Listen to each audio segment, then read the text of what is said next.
Hello, and welcome to Integrative Wisdom's Recap Friday. I'm Verna, and as always, what I like to do on Friday is go over what we talked about during the rest of the week. So, what were the things that I shared with you, information that I provided um, to maybe help kind of sort of through your life, through your day. And this was a great week. I really enjoyed the topics that came up this week. So let's delve right into the recap. On Monday, Mondays are always today's office view, with the idea that let's be aware and grateful of our work in the world and where it takes us. And so, what I did is take you on a little bit of a tour of our space here out at what we call Little Idaho. So, we live on Idaho Avenue, and there's a song called The Bodines, Staring at the World from Our Own Little Idaho. And we were so grateful to be here that we decided to call it Little Idaho. And then this spot right here is the center of creative transformation. So what I did is take you on a little tour. So if you wanted to see the space where we do retreats, where we do gatherings, you could go back to Monday the 15th and check it out. Tuesday is always integrative wisdom, which is the core component, the overall business.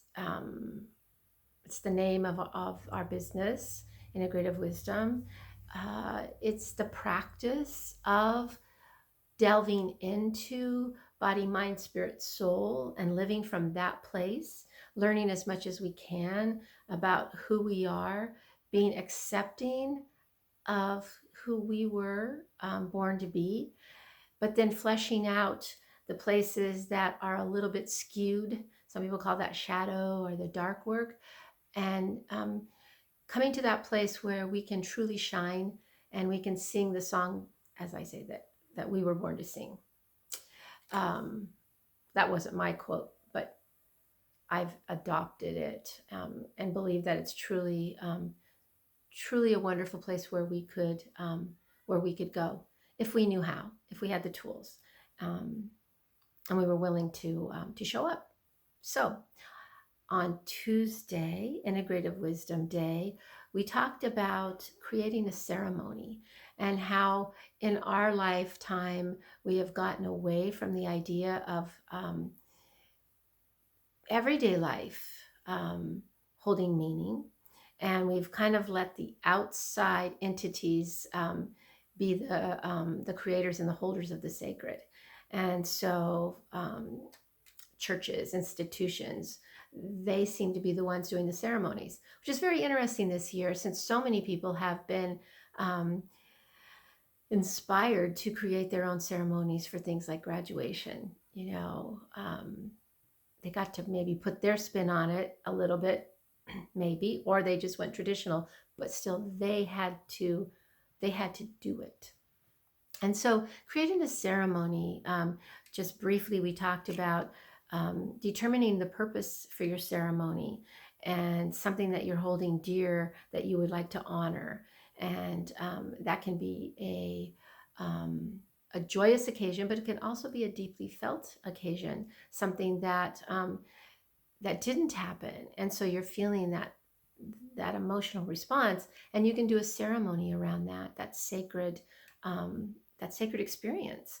And so it's like the why, then it's the where, and then it's the who. Remember that back in school? Who, what, why, where, what, when? So you do all of that. And then you create your space like we always do here. You start with the sound to alert everyone that things are no longer just chit chat, but that we are delving into something more important right now. And so ringing a bell or someone singing a song, whatever it might be, to gather the people that are there to attention and to recognize that they want to stop with the outside and they want to come in and be present. So anyway, go back to the whole video to see all the tips about creating a ceremony. Um, Wednesday, we drew a card. It's right there. I keep it there for the week. This is a little bit different because you have to do some research if you want to use the tool that I talked about in the guidebook, the Reese Motivational Profile, REISS. Um, those tests are not free, and yet you can also look at the motivation pairs, and you can kind of maybe even tell for yourself what moves you, what puts you into a spin, what drives you crazy. Um, and once you realize that there's a full spectrum of those motivators, you might be led to temper what motivates you so that it's not a full-on gallop towards independence. Let's say you want your freedom.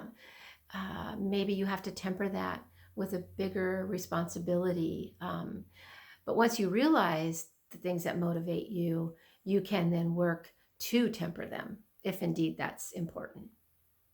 Okay. But unless you recognize that there's kind of um, a spectrum, from here to there, A to Z, you won't know. You won't know. You won't know that you're acting crazy because you got to be free or responsible, whatever it might be. So that was Tuesday, integrative wisdom. And then Wednesday, I'd already, okay, I'm not perfect. I bet you didn't know that. I went backwards. That was Wednesday, Soul Catalyst Card Deck Day. It wasn't Tuesday, Integrative Wisdom, although everything is Integrative Wisdom that I do. But I just try to give it names. All right, here we go. Back to Monday. Today's office view was a tour. Tuesday, Integrative Wisdom was a ceremony. Wednesday, Soul Catalyst Card Deck Day, Know What Motivates Me. And I mentioned the Reese. Thursday, I mentioned that I might change the name from Elder Care Coaching and Consulting just to maybe make it a little bit more about those who are not yet old, providing some mentoring perhaps to individuals who maybe haven't really appreciated the elders in their life because maybe the elders have just really not been doing the job of eldering. They've been getting older, but maybe haven't been the example or the support that they might be. So what we talked about with the elder component was creating a time capsule or creating a treasure chest, starting now, wherever you're at in your life, and putting important things in a contained container, that at some point, if you are no longer present, that the ones that are left that you leave behind would be able to go to and say, these are the things that were most important to my beloved, whomever you are to them. And what would you put in there? And I had you do a little mini moment to think right now at this moment, what would I put in there? So I don't know if you saw the video, but that's what we did. And you can even do it right now just with the recap. What would I want in my time capsule? What would be most important to me to leave? And some people will talk about this as a legacy. And a lot of times in our larger society, what we mostly talk about is the inheritance. Oh, I get this monetary thing. I get this physical thing. And we forget the true gift how to be in the world, how to show up. What kind of person do we want to be? And we're really being called right now, right? Um, can I be a better elder if I start now?